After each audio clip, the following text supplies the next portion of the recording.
Lawson's, 7-Eleven at Uncle John. Sino ang pinakamasarap na chicken sa tatlong major convenience store? At dahil hindi naman ito sponsored, kailangan natin bilhin lahat ng chicken. Magmamotor nga sana kami kaso mainit. Kaya dito na lang tayo sa Uncle Mobile. Ang e-bike ng mga pangkista. Kung yung iba may tattered jeans, kami may tattered e-bike. Flex ko lang shirt of the day. Foo Fighters! Pagliko dito sa kanto namin, dire-diretso na to sa Lawson.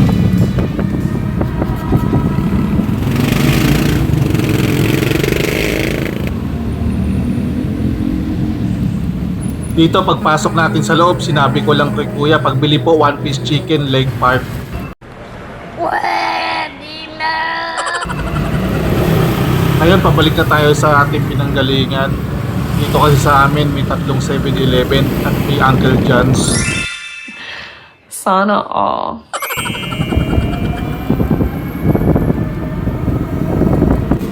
At kagaya rin sa Lawson, sinabi lang natin, kuya, pagbili nga po 1 piece chicken leg part. Kaya nakabili na tayo. Tara, punta na tayo sa Uncle John's. Ganun din, syempre. 1 piece chicken, leg part po, pagbili. Hop! At nandito na nga tayo sa ating studio. Ito yung mga nabili natin sa tatlong major convenience store. Kakaroon tayo ng criteria for judging. So, umpisahan natin sa pinakamababa. 10% sa packaging. 10% kasi hindi naman ito makakatulong sa overall taste. 20% para sa appearance. So, ito yung appearance ng mismong chicken. So, kung gaano ba siya kaliit, gaano ba siya kalaki, kung medyo maganda ba yung pagkaluto niya. Ito na yung visual factor natin. At 30% naman para sa feel. So, dito na papasok yung texture. Kung juicy ba siya, tender ba siya, crunchy pa ba siya pagkagat mo, overall feeling kapag nakawakan mo siya at nakagat mo na siya.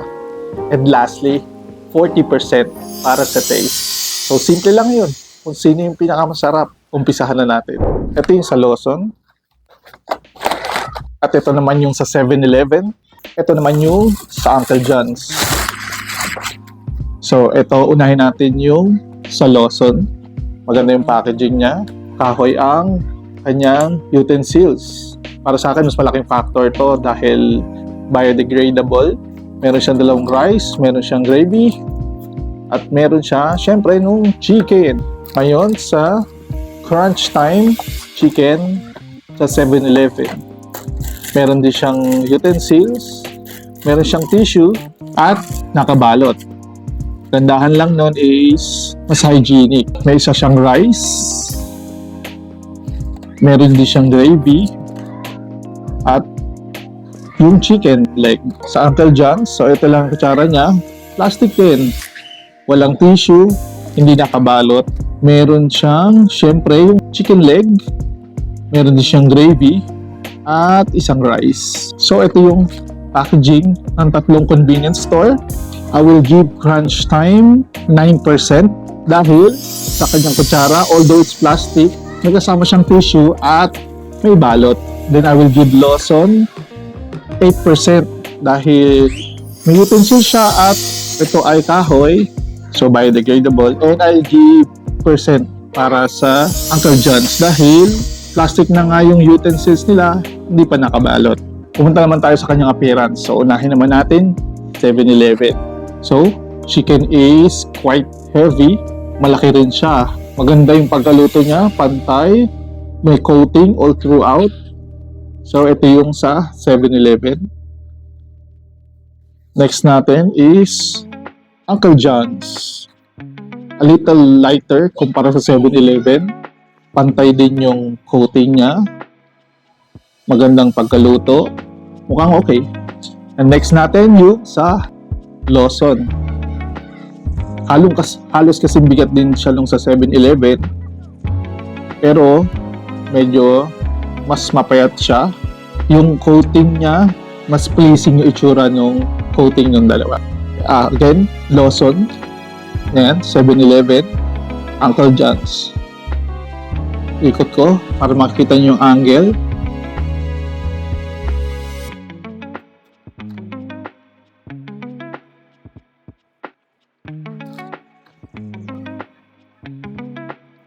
Ngayon, hatulan na natin sila. Para sa appearance, I'll give 18% para sa 7-Eleven, 17% para sa Uncle John's, and 15% para naman sa Lawson. So ito, isasabay na natin yung dalawang criteria, which is the feel and the taste. So umpisa naman natin kay Uncle John's. Let's taste.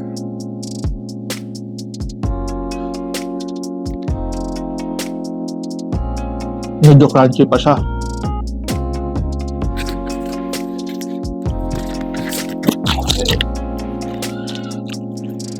Dinig ba? Hindi ko alam kung dinig, pero yun nga, crunchy pa siya. Tama tayo sa laman.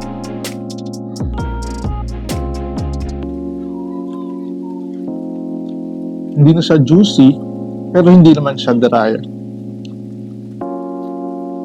Sa feel, bibigyan ko ng 25% si Uncle John's at 35% sa taste. So tayo sa next one. This is the Crunch Time by 7-Eleven. Crunch pa rin. Crunchy pa rin siya. May tight naman. Kung makikita nyo. Kita ba? Juicy pa rin siya, guys. Bigyan na natin siya ng score. Para sa bibigyan ko siya ng 27%. Para sa kanyang taste, 38%. Last but not the least, yung chicken ng Lawson. Wala na siyang crunch. Pero pagdating sa taste ng breading, hindi man siya crunchy. Mas well seasoned yung breading niya. Hindi na siya ganun ka-juicy. Pero may distinct taste siya na kakaiba dun sa dalawa. Bigyan na natin siya ng score. Pagdating sa feel, bibigyan ko siya ng 23%, 37% pagdating sa taste. Ito na ang hatol. Para sa chicken ng Uncle John's, 84%. Para naman sa 7-Eleven, 92%. At para naman sa Lawson, we have a total of 83%. Kaya ang nagogi ay si 7-Eleven.